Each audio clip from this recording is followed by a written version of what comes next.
Assalomu alaykum hurmatli do'stlar. 2025-yil 19-aprel kuni Chust tumanidagi 16-sonli bolalar musiqa va san'at maktabida Ziyo Ulashev 3 avlod tadbiri boshlanish arafasida. Yuqori malakali mutaxassislarni kutilyapti. Assalomu alaykum. Eng avvalambor karkidonlik ustozlarimiz, olimlarimiz tashabbus qilishdiki, mana 16 ta karkidonlik olimlar bor ekan. Biz bundan bir yil oldin Topildiyevlar oilasidagi olimlarning sulolasini xalqimizga ko'rsatgandik. Topildiyevlarning bobolari, momolari, ota-onalari tarbiyalagan farzandlar 7 nafari bugungi kunda olim bo'lib, Ziyo Ulashev yoshlarimizga tarbiya berayotgani haqida aytgandik. Mana bugun karkidonlik olimlarimiz o'zlari tashabbus qilishib, o'zlari bir uchrashuv o'tkazsak, yoshlarni yoshlarga bir ziyo ulashsak, yoshlardan iqtidorlilarini bo'lib olib, olimlar o'zlari ularni tarbiyalab, o'qitib, ulg'aytirib, olim qilish niyatida, shunaqangi bir o'zlarining qishloqlarini ilmiy qishloq qilish niyatida, ilmiy salohiyatni yuksaltirish niyatida shunaqa tashabbus ko'rsatishdi. Biz ularni Respublika ma'naviyat ma'rifat markazi qo'llab-quvvatlab, birgalikda mana tadbir uyushtirdik. Ming marta rahmat. Buni viloyat bo'yicha yoyamiz. Bunaqa tashabbus hozirgi kunda juda ham avj oldi.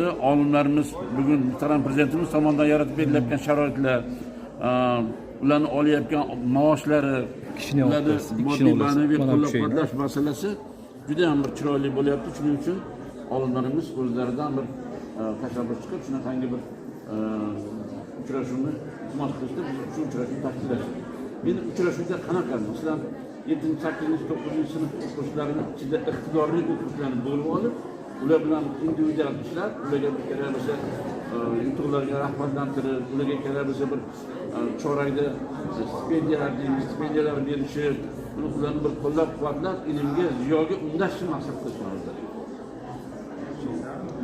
Bugun bu tadbirni o'tkazib, biz butun viloyat ahliga kerak bo'lsa respublikaga ko'rsatib, bu olimlarimizga o'zimizni rahmatimizni, minnatdorchiligimizni bildirmoqchimiz. Necha marta tanlab turib eng sarasini oladi.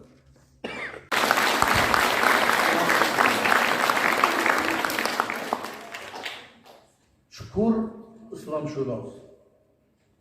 Ko'pchilik biladi,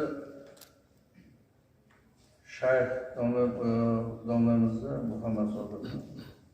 Men bu mayali chuqur gaplashmadim. Shu insonni eng shirin yaxshi ko'rgan shogird.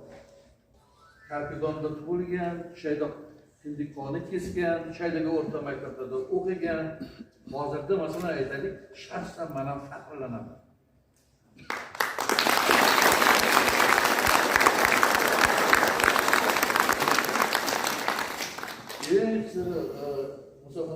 Ertaga 20-kuni Arabistonda bo'ladi. 2 soatga kelib shu maktab o'quvchilarini qishlog'imga hop deb 2 soatga keldi. Hozir yana bag'rim uchib ketadi. Sizlarning hurmatinglardan.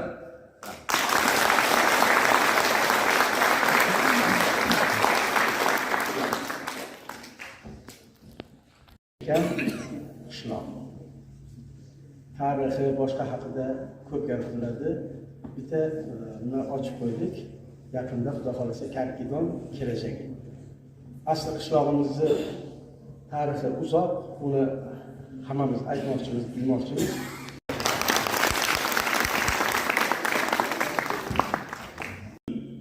Jamiyatga, butun insoniyatga foydasi degan ishlarni qilamiz. Endi men bu qishloqda, shu maktabda o'qiganligimni har doim faxrlanib aytaman. Bizning paytimizda Lermontov nomidagi maktabida hozir Humo bo'lgan. Va e'tibor bersak, dunyoni xohlagan joyga borsak, bizning qishlog'imiz, bizni birinchi o'sib chiqqan joyimizni eslashadi. Karkidonliksiz deydi. Karkidon nomini ko'pchilik g'alati eshitardi. Hozir yaxshi eshityapti. Jurnalistlar kelib Karkidonning tarixini olyapti. Kecha oldingi kuni Namangandan bir kishi kelib, Karkidon nimaga Karkidon deb anaqa o'tkazdi. Bu faxrlanarli narsa. Bu sizlarning ichingizda shunaqangi qimmatbaho bolalar turibdi, shunaqangi kelajakda katta ishlarni qila oladigan odamlar turibdi. Faqat uni mana shu ustozlarni, mana Botir akalarim, olimlarimiz uyg'otishga harakat qilishyapti. Nimadir oldinglarmi bugun axir? Ha? Ichingizda shu bir o't yondimi? O'sha o'chib qolmasin. ana shu lechillardan to'siqlardan biri chiqishingizga, yo'l ochishingizga Namangan ular yo'l televideniyasida berish. o'zini faoliyatini olib borgan, mana shu qishloqda yashab, mana shu qishloqda o'qib, tajribali qishlog'i. To'g'ri, kamchiliklar bordir. 5 vaqt namozini o'qimas. Bilaman kamchiliklarni, lekin aytayman, mart ayollardaqa yo'q hech qaysi viloyatda. Butun Namanganni hamma joyga syomkaga borgan bo'lsam, Karkidonni odamlarda jo'mard odamlar yetib borgan. Qalbi toza odamlar yo'q. Qadriyatiga sodiq odamlar juda ham kam. Jurnalistlar ham. Haqiqatda Topildiyevlar sulolasi. Dadasi rahmatli ham mana shu qishloqda dars bergan, maktabda masalan meni tartibdan o'qitgan. Keyinchalik Namangan davlat universitetiga o'qituvchilikka taklif etilgan, o'qituvchi bo'ldilar. Namangan viloyatida bilimlar jamiyati yuqori malakali mutaxassislarni kutilyapti. Maktabda qolganlarichi degan savol chiqdi. Kuchligiga aytaylik, o'qituvchi bo'lmasa ham o'qiyveradi. Mana juda kuchli ularda. Aytaylik. Lekin kuchli o'qituvchilar o'qityapti va hokazo o'qituvchilar o'qityapti. Ulardan